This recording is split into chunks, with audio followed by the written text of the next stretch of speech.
Alright,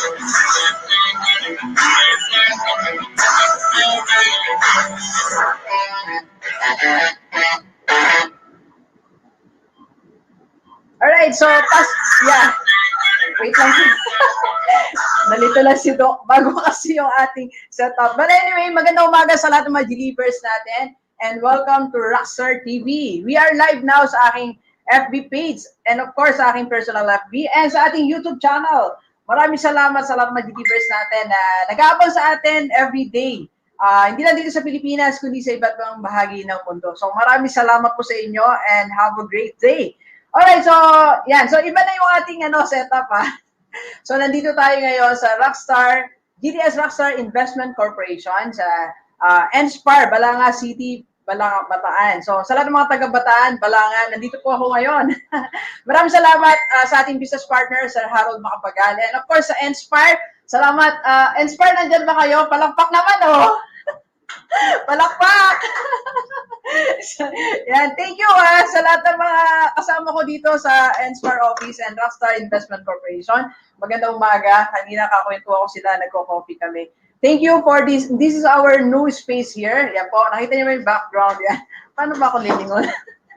Naninibago kasi ako, sobrang na-amaze si Doc kasi normally cellphone lang. So ngayon meron na tayong desktop. Dalawa computer natin ngayon. Plus meron pa tayong camera. I wish makapakita to ni Kier. Kier, sana makarating ka na dito. Okay, so this morning, Tuesday, happy Tuesday sa inyo lahat. Actually, deliverance, di ko po nakikita yung mga yung mga greetings.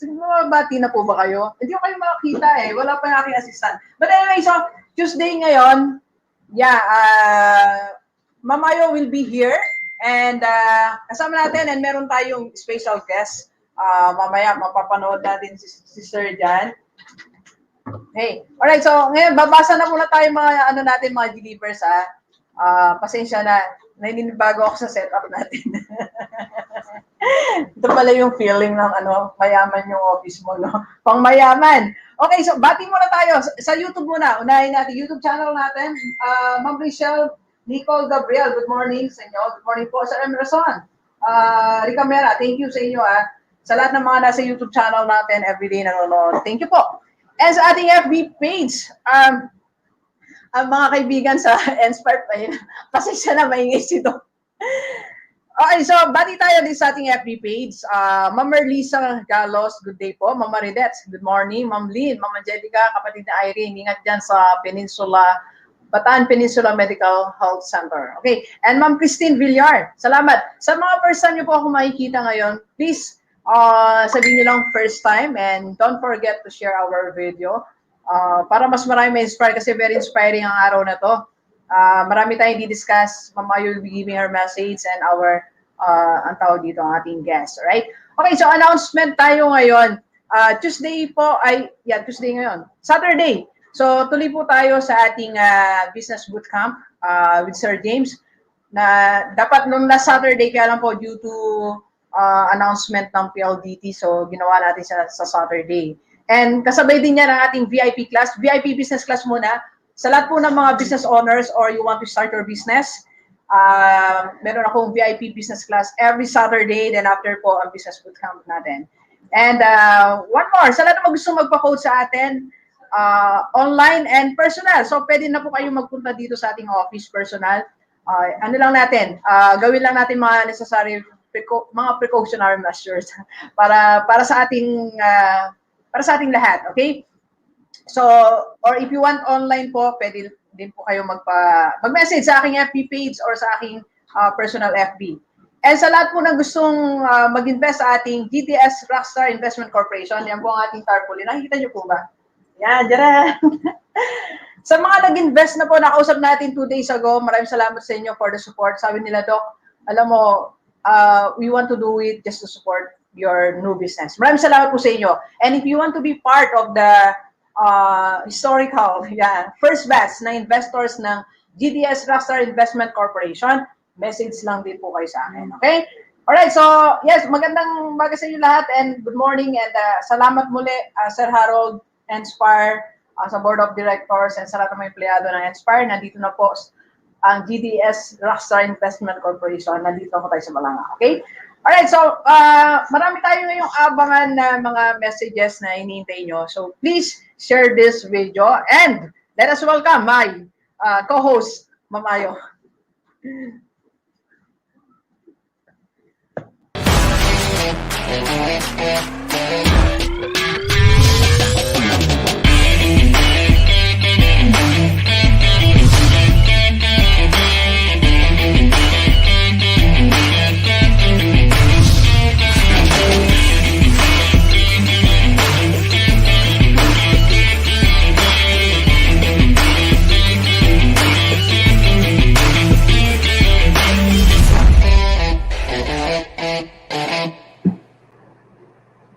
Happy Rockstar Tuesday morning, Believers and Rockstars. How's your Tuesday morning going so far?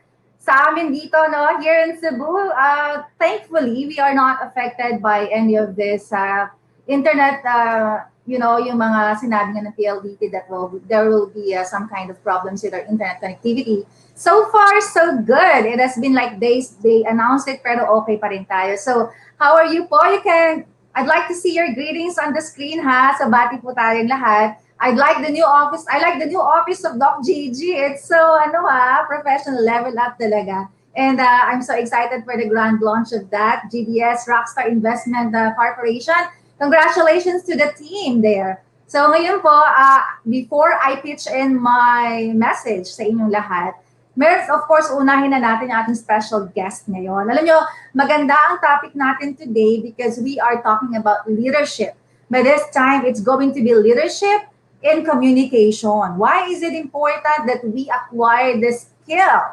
Bakit nga ba kailangan we endeavor some time to develop ourselves and our people in our businesses, no? In our family and in our circles? Why is it important that communication is really set on a high bar for everyone, okay? So I'm so thankful because this man you're gonna meet today is someone whom I adore, I admire, and I've been following as well because he is like paragon, or sabi nga natin, siya yung epitome of someone who walks the talks. Kasi magaling, we belong to the same Toastmasters Club, the City of Angeles Toastmasters Club in Pampanga, and he is the first to get the Distinguished Toastmaster badge. So when you talk about DTM or Distinguished Toastmaster, it's like the highest rank that you want to achieve in Toastmasters. It means to say you have delivered successful speeches. You also have carried out a lot of worthwhile projects that serves both communication and leadership na mga requirements. All right? So ngayon, I'd like to introduce him to you properly, all right? So this guy helps emerging established leaders and improve their skills through effective coaching. As a restless knowledge seeker, he loves acquiring new knowledge daily through various types of research techniques. All this aligns with his life's mission. Sharing knowledge is a privilege and an obligation. By providing innovative leadership and communication strategies that work today, he guides leaders so they can cut through the confusion and get straight to the strategies that will help them speed up their leadership journey. He has 15 years of progressive experience across a broad range of leadership roles and diverse industries. This is complemented with the proven ability in coaching employees and management in various industries and organizations, including hospitality, banking, insurance, automotive, IT, and BPO sector. Rock stars and believers, please help me welcome our guest for today, Sir John Esodorovich. Sir John, please come in. Good morning, everybody. Good morning, rock stars. How are you all doing? I can see a lot of positive comments and a lot of positive thoughts coming this morning.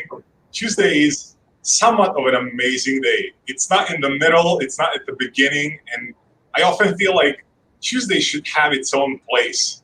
And I find it really exciting to share my thoughts with you this morning. So stick around because we're going to be covering some crucial topics that are going to help you achieve what you need to achieve and what you want to achieve through effective communication. Does anybody love communicating? Does anybody love speaking? Let's do it. Sir John, thank you for saying that. Based on research, they found out the second the second phobia next to death is that people are afraid to talk. They don't want to, speak in public. Public speaking is really dreaded among many people today. Why do you think that is the common feeling when we are invited to go out and do public speaking? I don't think it's the fear of public speaking. I think it's another fear. And that's one thing that I would like you to think about for today. Even during this session or during this episode, and even after it, think about why do you fear public speaking? And oftentimes people think that they fear public speaking itself, which in turn is not really the case. There are several studies that are done, and if you dig in deeper yourself, try to ask yourself why. Think about it for a moment, and then maybe post in the comments, why do you fear public speaking? Do you feel that you're gonna die if you go out on the stage? I don't think so. The most common answer, if we dig deeper, at least 2 or 3 levels, can you guess what it is? It's fear of failure. Uh-huh. And if we think about fear of failure, eventually you will realize that you are gonna be only failing yourself if you don't step out. So what I would like to really highly encourage you to change your perspective starting today. Change your perspective about public speaking, because public speaking is not as fearful as you think it is. No, it's not. And thankfully, we have Sir John today to coach us. Even with the few minutes that we have today, I'm sure that we will be learning a lot from him. And Believers and Rockstars, you can actually start typing your comments, and later on, when you bring back Doc Gigi later, we can also, she can give me or feed me the questions coming from our audience today. All right. So let's right off the bat, Sir John. It has been said that for you to be effective, you have to have competence and confidence. So, which do you think comes first? Do we need to be confident as speakers first, or do we need to be really good first? Like, we have to be very competent to gain confidence. What's your stand on this? I would probably place confidence first, then the competence. That might be counterintuitive because people will say you need to know your topic, you need to know what you're talking about. Well, even if you know the very basic, there is no way that you can confirm what you know is correct and what the people think about it is correct unless you speak it out. So therefore, I would place confidence first, then the competence. You can develop competence along the way. None of the public speakers, none of the professional speakers, motivational speakers that I know and that I admire and I aspire to learn from, none of them started out as competent speakers. They built up the confidence just enough to step in front of the audience. So we're here now. What do? Well, let's talk about something that we know about and then move on forward. And as you build your confidence and you speak more, you build them simultaneously. So your escalation curve is going that way at the same time. That's a great point to mention. Like, we build our confidence after we really show up there and, have the guts and face your fear, like what you said. Now, you have trained thousands of speakers across the board. You have entrepreneurs, you have regular people, you have people in the corporate world. Let me just ask, because you came from another country, you're from Serbia, right? And what have you observed? What is your general evaluation or observation among Filipino people? Like, what is really, do we have problems with our confidence, with our competence? So what is that general observation that you have, you saw as you trained all of this wonderful Filipino people to become speakers? Well, there are 2 predominant factors. One, because of the culture, and I've studied the culture from day one. I originally came here in 2003. I played basketball back then, and I observed all the way throughout until this day, and I still observe the same symptoms or challenges. There is a big dominant factor, and it's called shyness. Often that I find people are shy. And in case like, okay, well, I'm not an expert. I don't have a PhD. I don't have a master's degree. I don't have an MBA. I don't have none of that. So how am I competent to speak in front of people? And therefore people pull back. They're okay with their friends. They're okay going out partying and talking to them in that environment. But when it comes to speaking in front of strangers, the shyness comes out, and then that second element that I mentioned at the beginning, a fear of failure. How are people going to think about me if I say something that's not right? Often, it's not that you are saying something that's not right. You will never confirm whether it's right or wrong unless you speak it out. Of course, we have to be sensitive. You're not going to be talking about, the bad things. You're not going to be using a bad language. It's just the fact. What you know about, that's the only way to do. So the shyness can be replaced with confidence if applied the right way. But we need to extract that fear of failure. If you can extract that fear of failure, and it's doable very much. I've worked with people who have extreme speech anxiety. They were literally shaking in front of people, even if it's only 5 people. I've extracted that fear of failure through, of course, activities and over a period of time. If you want to do it now and like in 1 hour it's gone, it doesn't really work that way. There's a lot of psychology behind it, practical psychology, and a couple of steps that you can apply. Yeah, I think it's deeply embedded in our culture, the shyness. When we are talking among ourselves, we're fine. We can actually speak English, and then suddenly a foreigner comes in, and then we can no longer express ourselves the way we want to, and the words would not even come out. And then, what happens is we really retrogress and step back and do not participate anymore because two things. Number one is we are shy, and second is we are so keen about if you're going to use the right grammar, the right syntax in our conversation. So, Sir John, like, how do you normally pull the people out of this kind of dilemma or this kind of habit of just being silent? For example, you're in a training room and you're suddenly facing Filipino audience. How do you get them to speak up and just feel relaxed in the presence of you as a foreigner? Well, the first thing that I do is I will target a few people. When I say target, as soon as I walk into the room, I will be observing the audience. So part of the audience research is done prior to speaking. And if I can get a feel of the room, meaning that the moment I walk in, I will try to observe and see what people are doing, how many people are laid back, how many people are talking to others.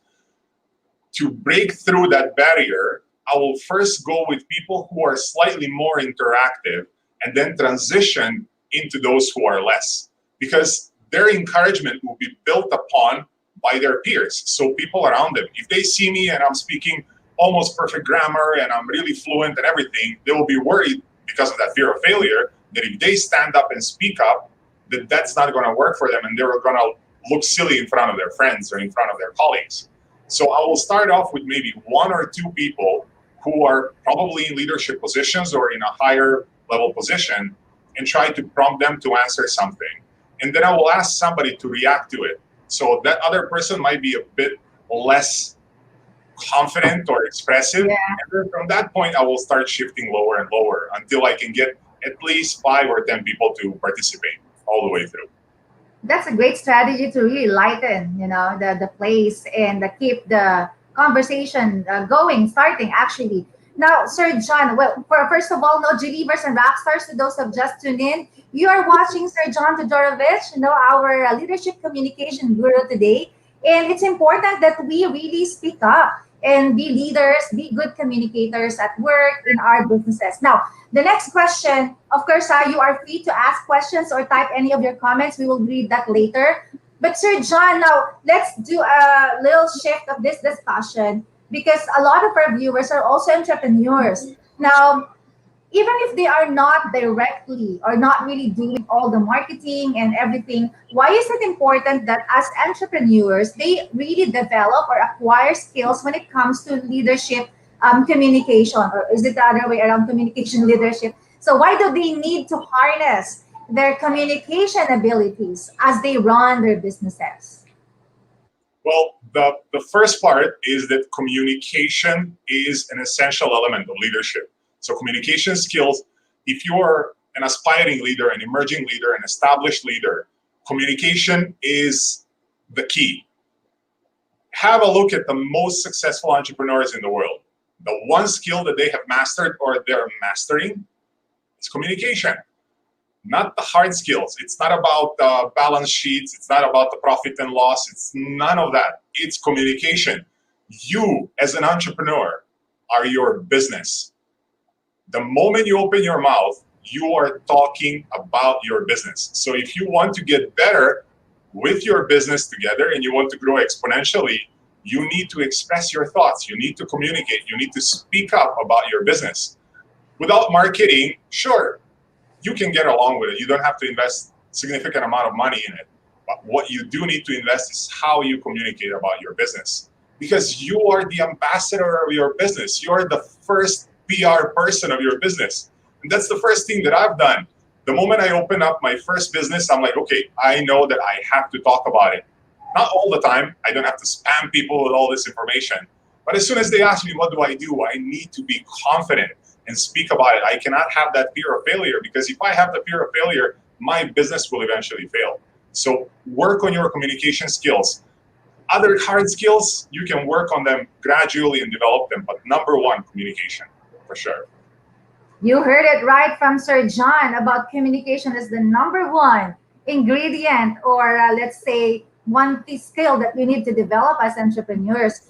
Now, it reminds me of Steve Jobs and the way he delivered, or he used to deliver when he was alive. You know, his presentations. Steve Jobs' presentations, John, are really brief. You know, he really does not go on. You know, saying a lot of things. Is there power in brevity? Why is it important that when we deliver our message, it has to be brief? And so, does it go with power when you are talking with just brevity? With brevity. Absolutely. I watched Steve Jobs many times, and brevity is his deal. Brief, short, on point. It's no wonder that William Shakespeare said that brevity is the soul of wit. It's ridiculously effective. When you are speaking about something and you are on point, you're not trying to hit around the bush, you're not trying to fluff up your message, you just say what you mean and what you want to say. And I found that out in a hard way of sort. Many years ago, when I was trying to speak in front of people, I realized that I was doing something that I was not supposed to do. I was trying to impress people with my vocabulary. So I was throwing out jargon words and I was fluffing up. I was adding sentences that are not supposed to be there. Eventually, I've discovered that the narrower my topic or my discussion is, the better the message is and the transfer to the audience, because it's about the audience, not about me. So when I did that, I realized what Steve Jobs realized over his years in Apple and outside when he was speaking in keynotes. He was short, on point, and he delivered it with such power plus confidence that eventually, when he makes the pause, people are so eager to hear what he's going to say next, because they know for sure that the moment he opens his mouth, it's going to be value 100% of the time coming out.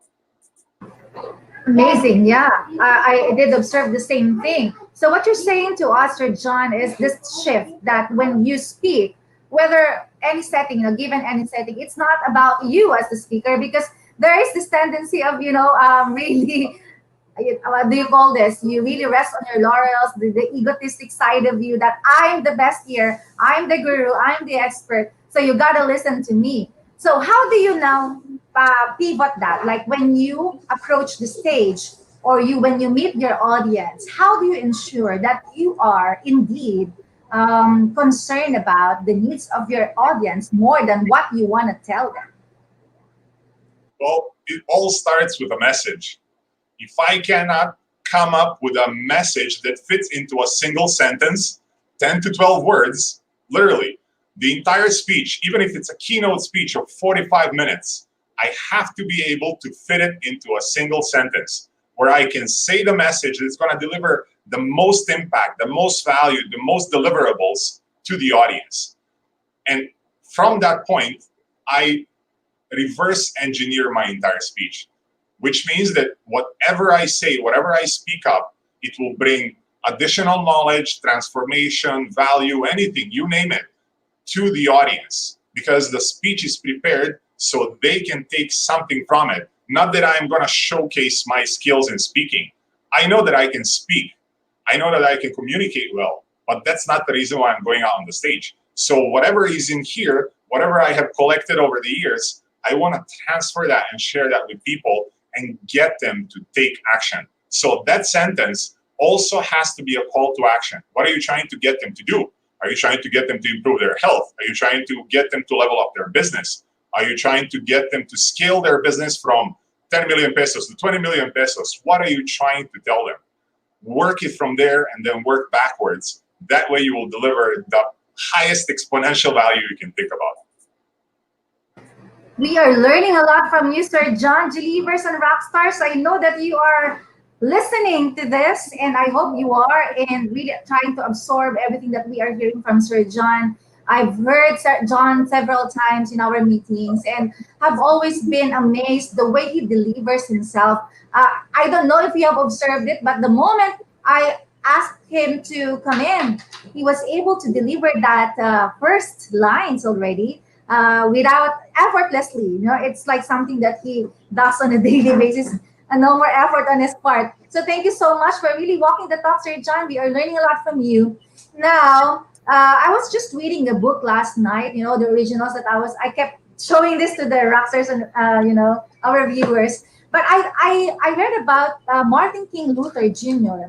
At the time that he was preparing his speech, you know, it went through a lot of revisions to the point that he started doing this draft and then he procrastinated and then he sought his advisors down to the last time that he approached the stage and then he was there with the people. He's going to give the most important address at that time, all right?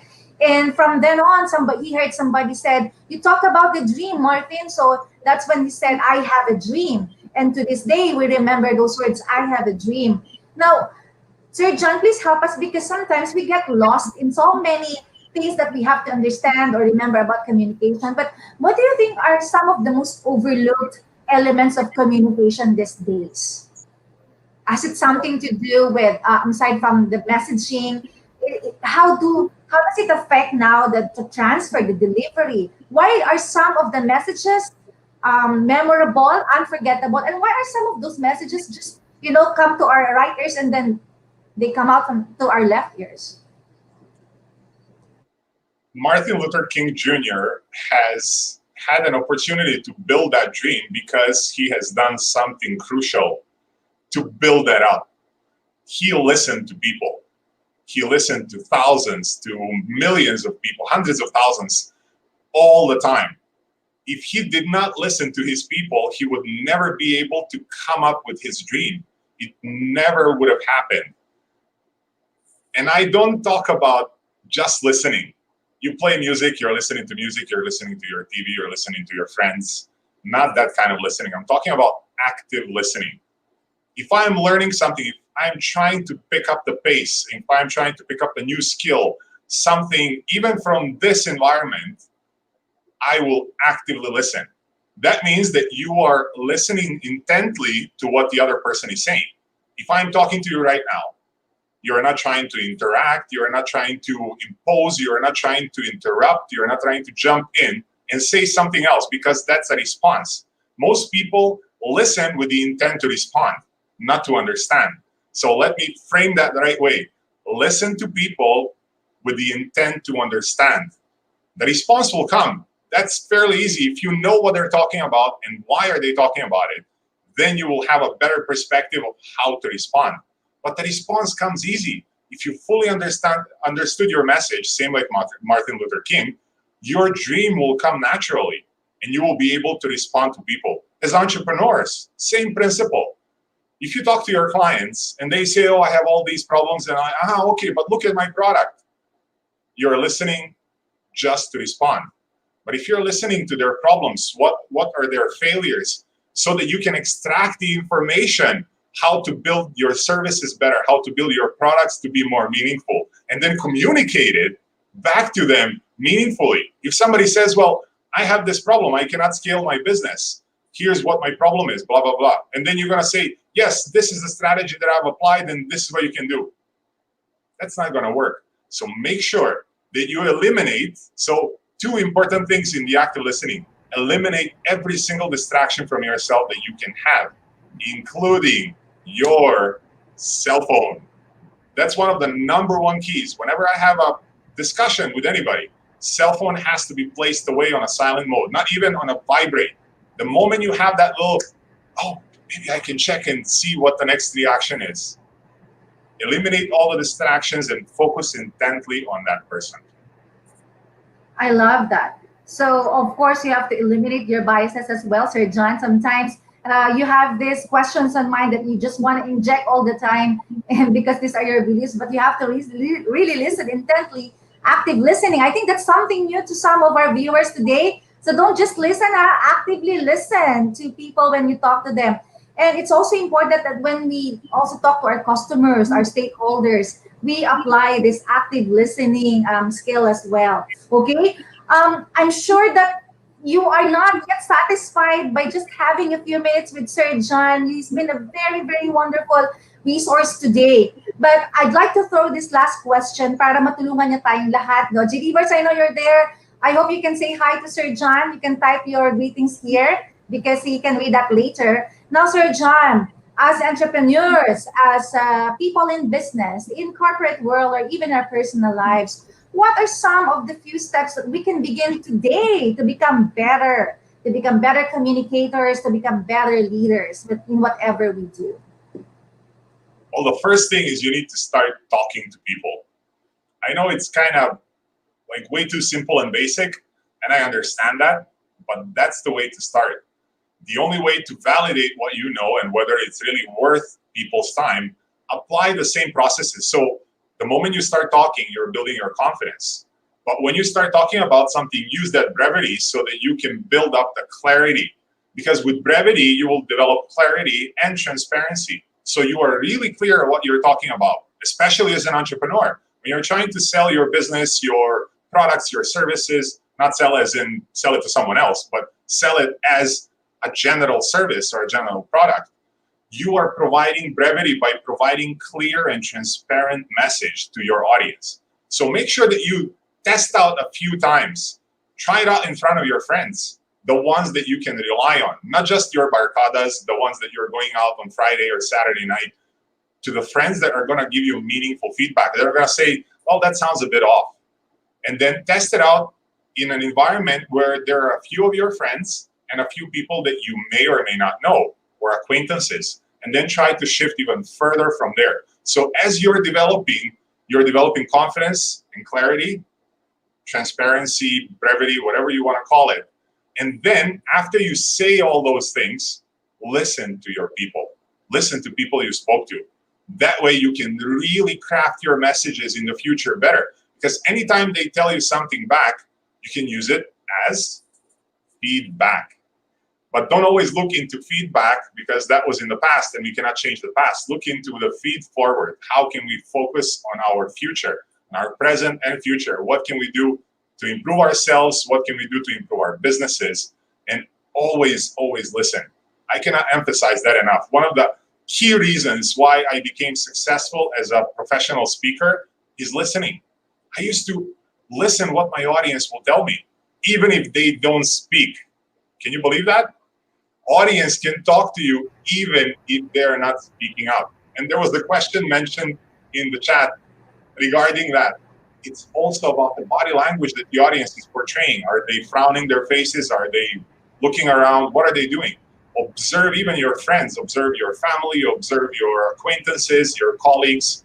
You will learn so much in the shortest amount of time. Amazing. These are really brilliant ideas and tips that you have given us. You know, all of those lessons, you just have condensed it right now. I've learned a lot, Sir John. And of course, before we say adieu to you, and I think Doc Gigi just let me know if we're going to bring Sir John back later, huh? But Sir John, don't leave for a while now. We can stay here at the studio. Sir John, of course, a lot of our viewers right now are wondering, where can we listen more to Sir John if he has some of these webinars or some talks going on? Please invite them to your social media channels, Sir John. Sure. For those of you who are on Facebook, you can find me, Coach John Todorovic, facebook.com/Coach John Todorovic, just a single word. I will post it also in the comment section later so that you can easily find me. For those of you who are professionals and who are more on LinkedIn side, I am also there, John Todorovic as well, easy to find, one of a kind. And one thing that I would like to throw in and kind of offer to those of you who don't get the answer to your question right now, I have an amazing opportunity for you. And I'm just going to post the link in the comment later on. If you want to get those questions answered free of charge, no obligations, I will post the link to the discovery call that you can have with me. That's 20 minutes, unedited, pure discussion with me at your convenient time. So after I post that link, click on it, find out the time that is most suitable for you, and sit down and chat with me for 20 minutes, and let's figure out what we can do in the future and what you can do to become a better entrepreneur by improving your leadership communication skills. Thank you, everybody, for listening in. I'm always excited to hear more from people. So let's connect on Facebook and LinkedIn. Let's share our messages together and grow as a community and as rock stars. Thank you very much, Sir John. Thanks a lot. We have great blessings today. You are so fortunate for Sir John to be giving all of these wonderful details, how you can connect with him and throw your questions. So thank you so much, Sir John. And now we are going to bring back our original rock star, Doc Gigi Suna.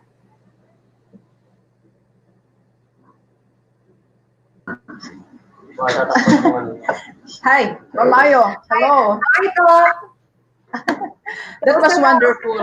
Yeah, I wrote many key points here na makakatulong sa atin, not only sa mga delivers natin, but also to me as a speaker and to all. So, congratulations for very good questions, Ma'am Ayo, that you're throwing to our guests. Laging prepared. Sir John is always prepared. Yeah, Audience. you know, Sir Jan, thank you very much, Sir Jan. And I think one of these days we can collaborate with Ma'am Ayo. Either we're going to author another book or a future projects for one seminar, I think, or one webinar. Yeah. Ma'am Ayo, so can I just first greet our Yes, of course. viewers for a while? Yeah, welcome to our show. Kasi masyado na tayo naging formal, Ma'am Ayo. So, welcome to our show and our new office, Ma'am Ayo. I'm still enjoying it. While you were discussing, nagpipicture ako kasi feeling ko. Maraming salamat again. Thank you very much, Enspire and Sir Harold Makapagal and sa lahat ng mga kasama natin dito. So, nandito na ang DDS Rockstar Investment Corporation. Right? So, bati muna tayo sa ating YouTube channel, Ma'am Ayo. Yes. Let me see. Tingnan natin. Yeah, so Sir Emerson, thank you. Ma'am Luel, thank you po. Frax Vlog TV, LS Navarro, good morning. Thank you po sa inyo lahat. And sa ating Facebook, maraming salamat, Ma'am Christine, Ma'am Merliza, and to all. Hindi ko kayo may isa-isa, marami kayo masyado. Pero from my heart, maraming salamat. And again, announcement lang tayo, Ma'am Ayo. I know you're still there. After this, magtalk ka kasi eh. Announcement lang tayo. Saturday ating business bootcamp. And sa lahat gusto magpa-coach kay Doc D, message lang kayo. Mamaya tumatanggap na ako ng personal coaching dito sa Balanga. Wow. Yeah, hindi na ako pwede mag-travel. But make sure, susundin natin. Marami tayong check. Magdala kayo ng mga medical certificate. But I don't know kung schedule.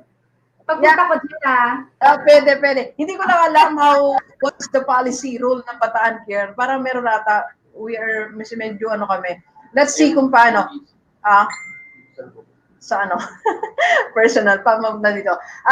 Mag-message lang po kayo sa akin. And for those who want to join my first batch na investors under DDS, Rockstar Investment Corporation, so just message me po. Okay, so I think Ma'am Ayo, meron kang message, tama ba? So I'll give you 3 minutes. Ikaw na lang. Hindi, siguro lang, Doc. I-reinforce ko rin sinabi ni Sir John, not necessarily it's gonna be long. Pero sa mga napakinggan natin kanina, indeed, what we can really say is, sinabi ni Sheryl Sandberg, sabi niya, voice is an act of leadership. Kailangan talaga tayo matutong magsalita, Doc, di ba? Kailangan tayo matutong makipag-usap, humarap sa tao, kailangan nating iharap yung ating mga sarili, ihanda natin kasi maraming mga pwedeng mangyari. We have to negotiate, we have to resolve a conflict, we have to promote something, or we have to tell people to even forget something. So, nandoon din yun sa power ng ating delivery. Kaya importante talaga na one of the soft skills that any entrepreneur, yung pag nasa negosyo kayo, matuto tayo magsalita. Huwag kayong magtatago. Huwag yung uutos lang kayo ng iba na siya haharap all the time for you. Kasi pag ginawa mo yun edi nalilipat sa iba yung brand identity. No? Dapat ikaw yan. Ikaw yung may-ari. So, dapat nasa yung iba embodiment kung ano man yung nire-represent mo na company or anything. So, yun lang, Doc. No? Hindi ko na kailangan pahabain kasi ang dami sinabi ni Sir John na marami na sila nakapulutan ng aral. Kaya mas marami tayo ngayon. Discuss natin. Sinabi ni Ma'am Mayo, alam nyo, minsan nasa delivery yan eh. Alam mo, minsan may dalawang tao nagsasalita. Minsan pareho sila na sinasabi, pero bakit naniniwala tayo dun sa isa? Kasi nasa delivery. So kung gusto mo matuto, paano ba yung delivery ng thought? For example, nasa meeting ka. So paano ka ba paikinggan? Ano ba yung mga steps? Siguro, one of these segments natin, Ma'am Mayo, will be discussing that. Paano ba yung magkaroon ka ng people will listen to you? Lalo pag meeting, dapat pag one word pa lang, okay, makuha mo na yung crowd mo. Okay, so that's very important. It's in your delivery. And dagdagan ko sa mo, Ma'am Mayo, it's important, lalo sa ating business owner. Ang sabi ni Sir John kanina, when you are speaking, halimbawa, meron kang business, you start speaking also about your business. So you are representing your business. Kahit gaano kalit ang negosyo mo, when you start talking, that's your business. That's you. You and your business, hindi siya pwedeng pag-iwalayin. Ma'am Mayo? Agree. Yes, I totally agree. Kaya nga, Ma'am Mayo, meron akong isang topic na tinuturuan ko sila how to do elevator pitch. I think madidiscuss natin yan one time. Yung when you talk to people na minsan mo lang siya makikita, you can say in few minutes, normally mga 1 minute, 1 minute lang. If you'll be given 1 minute, ano sasabihin mo sa isang future client mo? That's your elevator pitch. So, dapat alam natin yon. Tuturuan natin, Mama, dami nating assignment, ha? O, bigyan mo na sila ng paano ba tayo mag-deliver ng elevator pitch? You know what, Doc, we can actually tackle that in another day. I can teach them kasi I'm also a career coach and I teach my students how to come up with a 30-second power statement. Okay? Yung 30-second power statement na yan, yun yung ginagamit mo kapag ka nasa interview ka and then the employer would ask you to tell me something about yourself. I'm gonna teach them how to craft a very powerful me in 30 seconds. Okay? Yeah. Ang tawag naman, ang equivalent niyan sa'yo is elevator pitch sa mga entrepreneurs, business guys, and salespeople. Ito naman, kahit saan pwede mo ito mag-augment. Me in 30 seconds. What are those things na pwede mo sabihin in just a few sentences that can deliver, kumbaga parang high-powered and mapapawaw talaga kahit sino kausap mo na employer. Kasi normally, pagka sinasabi na sa atin, tell me about yourself, or into this, or tell me about your business, mangana tayo kaagad, di ba? Parang nakatingin tayo sa ceiling, o kaya parang ang dami na pumasok sa utak mo, sasabog sa utak mo, pero di mo maipalabas. So, ang problema ngayon dito, pag nilabas mo na, bulol-bulol ka na. You cannot find a good pattern of your speech, kaya lumalabas na lang, lalo na lang na disgrasya.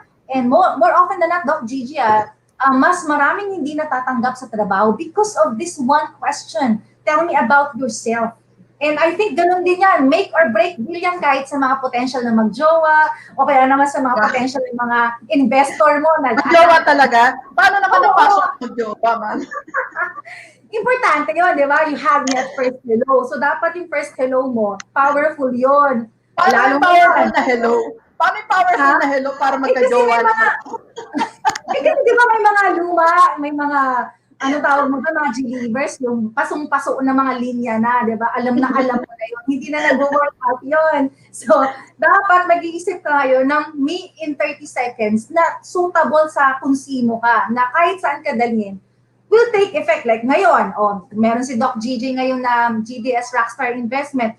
Paano kanya papansinin? Bakit kanya papansinin? So, dapat sa una pa lang na pagsasalita mo, nung unang buka ng bibig mo, o kaya yung unang type mo sa messenger inbox niya, dapat talaga na-captivate mo na siya, na-capture mo na kaagad siya. Make or break deal talaga yan, Do. Kahit saan tayo pumunta, the first few seconds, the first minute of encounter will spell the difference of you getting or not getting a deal. Wow. Sad to say, but that's the truth. Wow. Huwag ka lang ganyan, Do. Yeah, when I'm listening to you. Yeah, when I'm listening to you, parang ayoko magsalita eh. Wala mamayo, ayoko nang patayin yung screen. So, that's our promise to our delivers, Mamayo. We'll be having, kailan niya para abangan nila? Kailan natin i-discuss your powerful 30-second or your elevator pitch? Webinar natin sila, di ba? It's up to you. Okay. Alright. Alam mo, Mamayo, nalilito kasi ako sa camera ko eh. Hindi ko alam kung dito. Parang sabi ni Kier sa akin, tinuturo niya, tsaka kanina sa Harold. Ito po sila, ito. Ayan. Nalilito sila. Sabihin mo sa technical director mo, Doc, baka pwede naman yung pagbabasa mo ng YouTube, nasa harapan na din. Alam ko maganda yung buhok mo. Nakikita tuloy yung mga puti kong buhok. Yan, narinig mo ba si Mang Ayo? Ayusin mo naman daw. Hindi ako pag-ano na. Wala yung buhok ni Doc eh. Kaya gumaganda mo, di ba? Ganda ng buhok ni Doc. Alam mo ba, nakaharap na kayo sa akin yung desktop natin, tapos yung camera, tapos meron pa to speaker. So, hindi ako sanay eh. Feeling ko nasa ibang world ako. Tapos yung camera, hindi siya ano eh. Anong tawag doon? Convex pa, concave or whatever. So, traditional. But anyway, so tapos meron pa akong para ako nasa studio talaga. Mamayo, sa lahat ng delivers natin, so much for our topic na kanina, Mamayo. Yes. We having our, maglalagay na lang kami ng one day to discuss all this. Sa lahat ng mga entrepreneur, so that you can sell your business. Sometimes we are losing the opportunity to have this type of clients kasi nawawala. Kasi pag nagsalita ka, nadi-disappoint. So, hindi ka na lang nagsalita, no? Parang merong sasabihin natin, maganda lang, maganda ka lang eh. Hindi, ibig sabihin, pag naman hindi natin pin-practice, sinabi ni Ma'am Ayo kanina, we're losing the opportunity, to build your own brand as your business owner. Pag lagi kang may speaker, pag lagi kang merong tagapagsalita. Ano, Ma'am Ayo? Smile ka lang. Akala ko yung sasabihin ka pa. Kaya tumangulang ako. Ina-absorb ko, sabi nga ni Sir John kanina, active listening. So, listen to understand, not to respond. Kaya yan, active listening ako. Ginagawa ko lang yung sinabi niya kanina. Okay, listen to understand, not to? Ano ulitin mo nga, Ma'am? Not to respond. Not to respond daw, but to understand. Tama nga naman, di ba, Doc? Kasi minsan pag nagchichikahan, or parang ganito, parang sige lang, balikan ng salita, parang, tapos minsan yung sagot mo, very offish dun sa sinabi ng isa, walang connect. Kaya, minsan ganun ako, kaya sabi ko ikaw mag-interview, di ba? Meron akong moment na Well, anyway, mga G-Leavers, ganda ng topic natin. We'll be discussing that in separate segment namin ni Ma'am Ayo. So, Ma'am Ayo, excite lang natin yung ating mga yung ating mga G-Leavers. Marami tayong mga bubuin segment sa ating Rockstar TV. We're just starting, wala pa tayong 1 month. We launched it last September 12. Tama ba ako, Ma'am? September 12? Oo, bago lang. Bago lang, pero marami tayong segment na nabuo. So, wait lang po kayo sa ating announcement. And Mamayo, bago tayo mag-end, meron ka pa bang gusto sabihin sa ating mga delivers? Pwede ba mag-promote? Sure naman, sure. May concert ka ba? Meron akong concert this coming Saturday. Meron po akong book launch this coming Saturday. And of course, a leadership webinar with James Osorio Fantone and Boots Bartolome. So, Doc, hindi tayo conflict ng schedule. Alas 5 kami.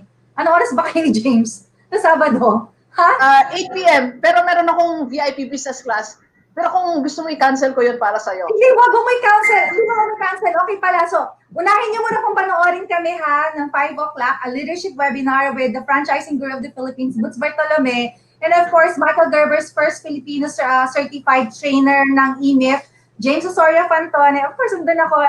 And this is ably hosted by our beautiful friend, a mompreneur. We will have her soon sa Rockstar TV, si Catherine Ramirez. Budding fashion designer there in Nueva Ecija, a former flight attendant. Kaya ganda. Mga flight attendant. Nilalapitan talaga tayo ng mga flight attendant. Oo nga. Ibig sabihin yun yung ating past life. Ay, past life ba? Hindi. Yun yung ating yung ating, tawag mo doon, Doc, yung aura. Yun yung aura daw Yeah, na. siguro. Yeah. Pero So, pwede yung natin mga i-guess tao, yan, ma'am. Pag samasamahin nga natin mga flight attendants natin kaibigan, i-guess din natin yan. Pag sabay-sabay natin sila. Tapos sasabihin nila yung linya nila, yung pag nagla-landing ng aeroplano, yung ginawa ni Daphne. Hindi Yeah. naman yun. Anyway, so yun na, thank you Believers and Rockstar sa inyong suporta, sa inyong pagmamahal sa amin ni Doc. Ako, nakasama na ako sa pagmamahal niyo because of Doc Gigi. Always thankful for her this opportunity sa kanyang malaking puso to embrace a lot of people along her journey to success. Of course, thank you so much, Doc Gigi. Tatahimik na ako. It's your turn. Nakakatawa pa si Ma'am Ayo, ang bait. Alam niyo, ang bait talaga ni Ma'am Ayo. One of the few people that I admire talaga. Sabi ko nga lagi ko sinasabi kay Kier, Ma'am Ayo, madalang yung ganun eh. Yung maganda, matalino, mabait. Maraming mabait pero hindi maganda, hindi matalino. Maraming matalino, hindi maganda, mabait. Maraming mabait, hindi matalino. Parang ganon. So, sabi ko sa kanya, yeah, madalang mo makita yung ganon. Three important traits sa isang tao. 3 in 1, rolled into 1. So, yeah, yan kayo ni Ma'am Joyce yung kaya malapit kayo talaga sa puso ko ni Ma'am Joyce. Yan kayo eh. Pinagsama maganda, mabait, matalino. So, present yung tatlo. Kaya kasama kayo sa team ni Doc. And mamaya siguro, meron tayong general launching kasi ng GDS Rockstar Investment Corporation. So, ipagpaplanuhan namin ni Ma'am Ayo. Of course, you are all invited for this. Kasi I'm very excited about this new business. Running na po siya. Kasalukuyan na kami we're doing our businesses na Ma'am Ayo. So, na-excite ako dito. This is my baby now. Dito nakabuhos ngayon yung attention ko hanggang madaling araw. Iniisip natin ang gagawin natin. Kaya maraming salamat sa lahat ng mga GDPers natin na sumuporta na mamayo from other countries. Gusto lang nila suportahan talaga ako. Salamat po. Maraming salamat. And so open pa tayo ngayon sa lahat ng mga gusto mag-invest. Parang may announcement. Kaya na daw? May announcement ata. Okay. Sige. Ano daw? Nag-alarm. Nag-alarm kotse ko. Kasi di ako marunong mag-park. Baka nasasagasaan na siya. But anyway, sige. Paano na lang, thank you. Okay. Yan. So, sa lahat ng mga delivers po natin, please support our... Okay pa ba tayo? Naka-live pa naman tayo, di ba? Mamayo, okay pa ba tayo? Naka-live pa naman tayo, no? Naka-live pa tayo. We still have a few minutes. Okay, yeah, so...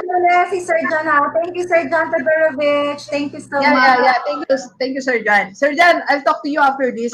I want to say thank you and I have proposals to you. Sir John, thank you. Wait for my call po. Thank you. And yeah, so sa lahat gusto mag-code sa atin, and if you want to sponsor yung aming Rockstar TV ni Ma'am Ayo, message lang po kayo. Okay?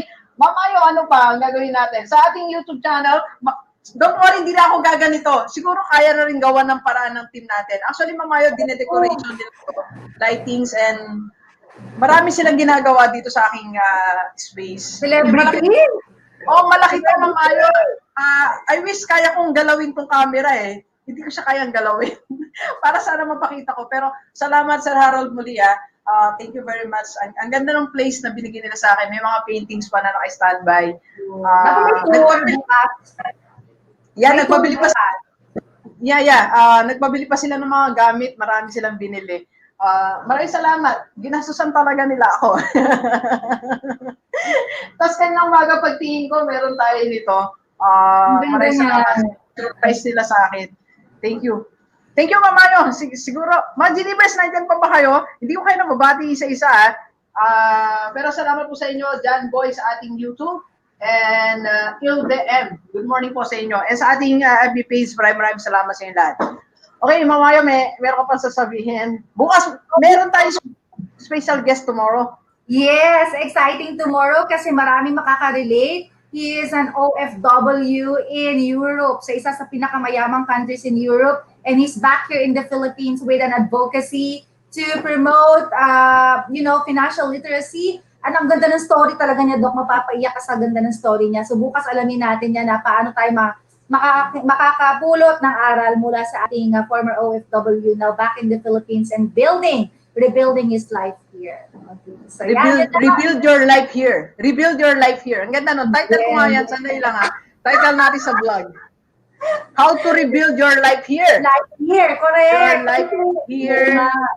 How to rebuild your life. We specialize on that topic. Ano pa mo ayo? Well, sasabihin ka pa ba? Kasi sa akin, ayaw ko nang malis sa office. Ayaw ko nang malis sa office ko eh. Parang masyadong malamig dyan, ano? Ang sarap ng malamig. Actually, nag-ano ko ngayon, naka-efficacent oil ako. Marami akong oil sa likod. Kahapon pa ako, pinahiran ako ng pamilya ko ng maraming langis dito. Kaya may langis ako eh. Ngayon, bakit ka naman efficacent oil? Para namang masyadong reminiscent sa edad mo yan. Dapat ang gagamitin mo yung yung... This is the effective one. Marami akong oil na pinadala sa akin, mga delivers. Pero yung efficacent oil talaga yun. Tsaka yung tangke ko ha. Wala yung nakasanayan eh. Kating ko. Alam mo yung kating ko? Pang matanda. Kaya may matanda si Doc eh. Kating ko eh. Tsaka efficacent. Pang matanda, pang lola. Paano ba yung ginagamit ko, Pao? Pang ano ba yun? Pang matanda na rin ba yun? Pero effective sa akin. Nagpo-promote tayo, di ba? Swerte naman. Ano yun? Yung Pau? Yung Pau? Yung Pau. Alam mo nung speaking of Pau, nung anong tawag dito, nung una ako nakagatano para may dala si Ma'am Joyce na Pau, binigyan niya sa akin, pang mayaman pala yun. Tapos nung nagpunta kami ng Macau, yun talaga hinahanap namin eh, yung kulay pula na Pau, yung Pau. Mayroon kang mga sugat-sugat, pang mayaman pala. Mauwi to sa white flower, pero bago pa tayo mauwi sa white flower, paano naman tayo sa kanila? Ayan na, closing na ba tayo? Mamaya, mag-picture ka nga. Mag-picture ka muna, ma'am. Pwede bang balik natin si Sir Jan, mag-picture tayo? Umalis na yata si Sir Jan eh. Sir Jan, are you there? Jan, pabalik nga si Sir Jan, mag-picture muna kami. Live na live talaga yung show natin, no? Anything goes. Mukhang umalis na yata siya, Dok. Sayang. Wala na po siya. Tayo na lang, ma'am. Wala na po. Picture ka na lang, mamayo. Pwede ba ikaw? Di ko pa lang gamitin. Paano ito gamitin eh? Ayan. Angulo ka daw. Angulo. Kanan, kaliwa. Saan ako titingin? Diyan? Ako parang maganda ako pag nakaganto. Sige. Yan. Okay na. Okay ba? Kaya balikan nyo kami bukas. We'll see you again tomorrow at 11 a.m. with another guest natin po. And of course, our usual things na magpulot natin kay Doc Gigi, our original rockstar. Thank you so much. And see you again tomorrow. Don't forget to Rockstar your life. Bye. Bye. Thank you, Delivers. Let's go. Love you.